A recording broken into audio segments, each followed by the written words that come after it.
What the hell's going on here while my back is turned? There it is. Ruben, So is this what you needed extra money for, huh? Fine feathers. Fine feathers, you buy this when my back is turned? Ruben, we were going to tell you. Man has to go downtown to the pool hall to talk to his own friends before he even knows what's going on in his own family. Who told you? It doesn't matter who told me, all right? I got ways of finding things out on my own while my back is turned. You didn't leave town at all. You've been down to that dirty old pool hall. I got every right to go down to that pool hall as I damn well please. I thought you were in such a hurry to get out of town. Oh, yes, you had to get to Muskogee tonight. I can still make it to Muskogee. 1975. Lord have mercy. 1975? Did Lauren Delman come into the pool hall while you were there? Did he? Did he tell you?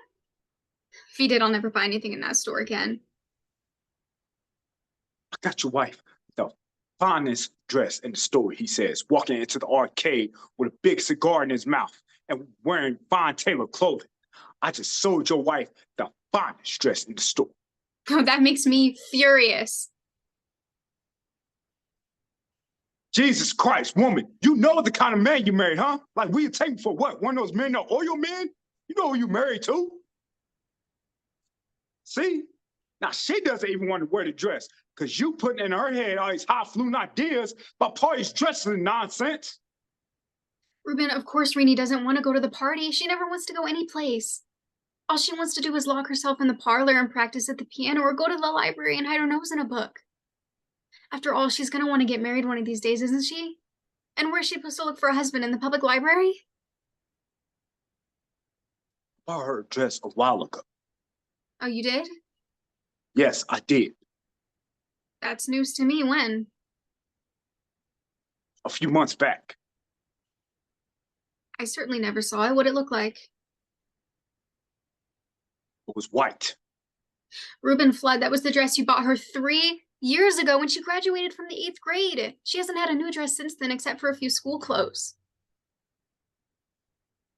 Why can't she wear the white dress to the party? Because she's grown 3 inches since you bought her that dress. And besides, I cut it up 2 years ago and dyed it black and made her skirt out of it to wear with a midi. Look, I ain't got no extra money to be wasting on no party tongues, all right? I just ain't got it. You don't have money when we need something here at home, do you? Telling you right now, I don't. But you always have money for a bottle of bootleg whiskey when you want it, don't you? And I dare say you've got money for a few other things I needn't mention just at present. What are you talking about? You know what I'm talking about. The hell I do. I know what goes on when you go out on the road. You may tell me you spruce up for your customers, but I happen to know better. Do you think I'm a fool? I don't know what you're talking about. I happen to have friends, decent, self-respecting people who tell me a few things that happen when you visit Ponca City. You mean the Whirlpool sisters? That's all right, Who. I've got friends over there. That's all I need to say. You mean those noises don't make the Whirlpool sisters? Goddamn, they been for your head with ideas? Maybe you don't have money to buy your daughter a new dress, but it seems you have money to take Mavis Pruitt to dinner when you're over there, and to a movie afterwards and give her presents. Look, I've known Mavis Pruitt ever since I was a boy. What harm is there if I do take her to a movie? You're always too tired to take me to a movie when you come home. Well, life's different out on the road. I bet it is. Besides, I didn't ask her to come over to the Gibson's house, all right? She showed up there while I was having my dinner one night, and what could I do but just let her join me? She went to the Gibson house because she knew you were there. I know what kind of woman she is. Look, she's not as painted as everybody makes her out to be, all right? And she's had it rough too, and I feel sorry for her. Oh, you do? Yes, I do. She's had her eye on you ever since I can remember. Shit. What happened to the man she left town with after we were married? He ran off and left her. For good reasons, too, I bet.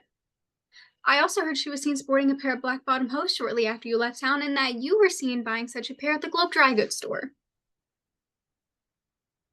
Look, I feel sorry for her, all right? She just had rough. And look, and I'll admit, I did buy her the hoes, but they were only 68 cents. And it was her birthday. I mean, they made that poor woman happy.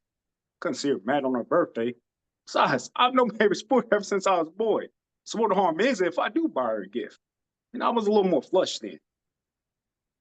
How do you think it makes me feel when people tell me things like that? You ought to not listen. How can I help it? My God. You got yourself a real detective service going on there, huh? There's probably a woman like her in every town you visit. That's why you want to get out of town so bad, to go frisking over the country like a young stallion? Hey, watch your mouth, all right? The door will hear you. A lot you care about your daughter, a lot you care about any of us. So you don't think I care about you unless I put you on my knee and nail you? What you need for a wife is a squaw. Why didn't you marry one of those Indian women out on the reservation? She'd make you rich now too, wouldn't she? And you wouldn't have to pay any attention to her at all. What? I should have done that. So you want to throw it up to me? Oh, what? You know what, Reuben Flood? No, I don't. You never wanted to marry me. I never said that. It's true, isn't it? But you know what? If you're so determined to make sure it's true, be my guest, okay? Now look, I'll admit, in some ways, I didn't want to marry you. I didn't want to marry anybody. I mean, can you understand how a man feels about giving up his freedom? And how does a woman feel knowing her husband only married her because he... Look, listen, this is what we was arguing about, all right? We was arguing about the dress, so you gotta take it back. I won't. Oh, yes, you will. Renee's gonna wear that dress to the party or you'll have to bury me. You were gonna take that dress back to Lauren Domer, or I would leave this house and never come back. Go on. You're only home half the time as it is. We can get along without you the rest of the time.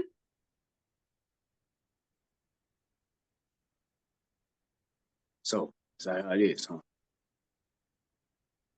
You know what?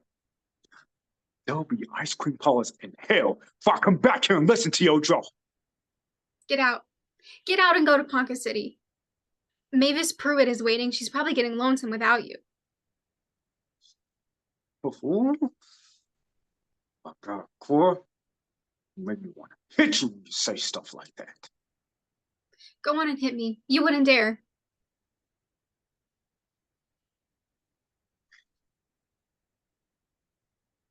You know what? I'll go to Ponca City. I'll drink all kind of booze. I'll take Mavis Pool me, raise all kind of hell I can. To hell with you. Don't you ever step foot in this house again. I'll never forget what you said. Never. Don't you ever step foot in this house again.